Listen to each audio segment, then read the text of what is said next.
Mr. Chu, as CEO of TikTok, why have you not directed your engineers to change this source code? Congressman, thank you for the question. Have you directed them to change the source code? Like what we are offering and Yes my or fourth no? commitment? Have you directed them to change that source code? Congressman, if you give me a bit of time to just No, explain this. I don't. It's a yes or no question. Have you directed your engineers to change that source code? I'm not sure I understand. Why are you allowing TikTok to continue to have the capacity for censorship, and yet you claim here that you don't? Let me remind doesn't. you of something. Do you realize that making false and misleading statements to Congress is a federal crime? Yes, I do. Okay. So have you directed your engineers to change that source code? I am giving third-party access monitoring by experts. And Congressman, you are an expert on this. You could agree with me that no other company TikTok does source this. code is the same as Doan? What percentage? I can get back to you on the specifics. Okay, I'd appreciate that. Where was the source code for TikTok developed? Was it developed in China or in the United States? It's a global collaborative effort, like a lot of Was it code for a developed lot of companies. was it developed in China? Some of it? Some of it is. Okay, at ByteDance.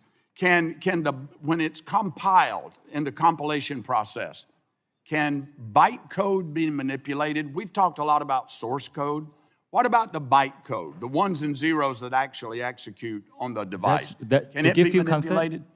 Yes. Congressman, to give you comfort, that's why we're giving third-party monitors. Yes, As an expert, I think you can agree that very few companies I've got offer the to do this. report here by Citizen Lab. I want to read you something from Ron Diebert.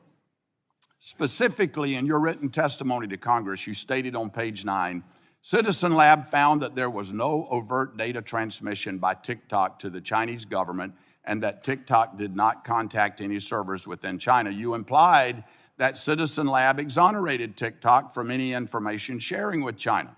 Well, the director of Citizen Lab saw this and issued a statement correcting the record yesterday. And I'm quoting Ron Diebert, the director of the lab. I am disappointed that TikTok executives continue citing the Citizen Lab's research in their statements to government as somehow exculpatory. I've called them out on this in the past, and it's unfortunate that I have to do it again, unquote. He goes on to say, and I quote, we even speculated about possible mechanisms through which the Chinese government might use unconventional techniques to obtain TikTok user data via pressure on ByteDance, end of quote.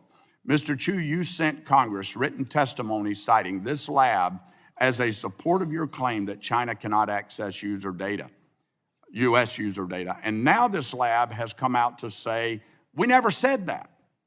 That's misleading, Mr. Chu. I hope you understand what that is. That's misleading. Mr. Chu, this is yet another instance of TikTok attempting to mislead Americans about what their technology is capable of and who has access to their information. Madam Chair, I'd like to respond to that very Ron quickly, Diebert and the Citizens Lab into the record. Without objection. With so that, I ordered. yield back. Gentleman yields back. Chair yields to the gentleman from Maryland.